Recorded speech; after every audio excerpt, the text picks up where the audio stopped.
অসমৰ মাননীয় মুখ্যমন্ত্ৰী ডক্টৰ হিমন্ত বিশ্ব শৰ্মাদেৱে তথা আমাৰ ৰাজ্যিক সভাপতি দিলীপ শইকীয়াদেৱে ইতিমধ্যে গুৱাহাটীত আৰম্ভ কৰিছে ভাৰতীয় জনতা পাৰ্টীৰ প্ৰচাৰ অভিযান দেৱাল লিখনেৰে। এই দেৱাল লিখন আমি আজি কেন্দ্ৰীয়ভাৱে যোৰহাট লোকসভাত, আমি যোৰহাট বিধানসভাৰ যোৰহাট চহৰত আজি আমিও আৰম্ভ কৰিছোঁ। আমাৰ সৈতে জিলা সভাপতি শান্তনু পূজাৰী আৰু ৰাজ্যিক সম্পাদক অংকুৰ বৰুৱা তথা আমাৰ স্থানীয় ৰাইজ আৰু কাৰ্যকৰ্তাসকল ইয়াত উপস্থিত আছে। সংবাদ মাধ্যমৰ উপস্থিতিত আমি আৰম্ভ কৰিছোঁ।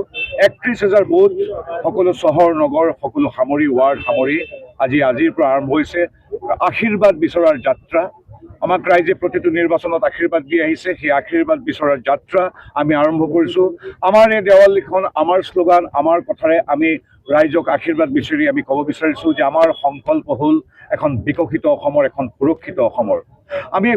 আমাক ৰাইজে এইকাৰণে আশীৰ্বাদ দি আহিছে, আমিও সম্পূৰ্ণ স্বাভিমান, ৰাইজৰ স্বাভিমান, অসমবাসীৰ স্বাভিমান, অসমবাসীৰ নিৰাপত্তা, অসমবাসীৰ ঐতিহ্য সংস্কৃতি সকলোৰ প্ৰতি শ্ৰদ্ধাশীল হৈ এইবিলাকক সম্পূৰ্ণ সুৰক্ষিত আৰু ভাষা সংস্কৃতিক দোষদিশে প্ৰচাৰ কৰাৰ সংকল্পৰে আমি আজি অৱতীৰ্ণ হৈছোঁ। আমাৰ সংকল্প পুনৰবাৰ কৈছোঁ, সুৰক্ষিত অসম আৰু বিকশিত অসম।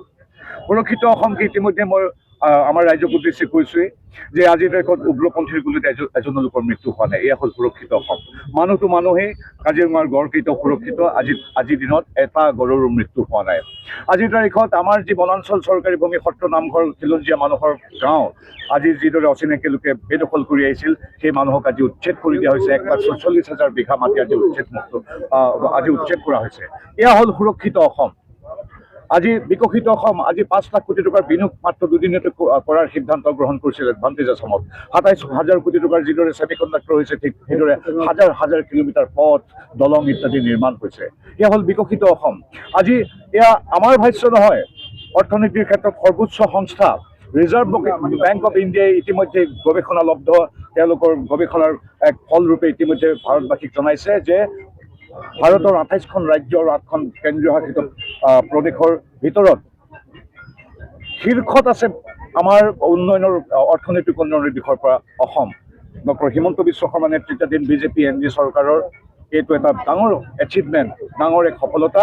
ভাৰতৰ কিমান উন্নত, মহাৰাষ্ট্ৰৰ পৰা গুজৰাটলৈকে, তামিলনাডুৰ পৰা কৰ্ণাটকালৈকে এই উন্নত ৰাজ্যসমূহৰ লগত আজি ফেৰ মাৰি অসম শীৰ্ষত আছে অৰ্থনৈতিক বিকাশৰ ক্ষেত্ৰত। এয়া আমাৰ কথা নহয়, ৰিজাৰ্ভ বেংক অফ ইণ্ডিয়াৰ কথা। গতিকে এয়া হ'ল বিকশিত অসমৰ আজিৰ নতুন চিত্ৰ। এই চিত্ৰক আৰু উজ্জীৱিত কৰিবলৈ, এই শক্তিক আৰু প্ৰাণৱন্ত কৰিবলৈ, শক্তিবন্ত কৰিবলৈ ৰাইজৰ আশীৰ্বাদেই হ'ব আমাৰ যাত্ৰাৰ ইন্ধন। হিমন্ত বিশ্ব শৰ্মা নেতৃত্বাধীন ৰাজ্য চৰকাৰৰ দিলীপ শইকীয়া নেতৃত্বাধীন আমাৰ দলে এতিয়া হাতে হাত ধৰি ৰাইজৰ আশীৰ্বাদ বিচাৰি আগবাঢ়িছোঁ। আজি এই যাত্ৰাৰ শুভাৰম্ভ।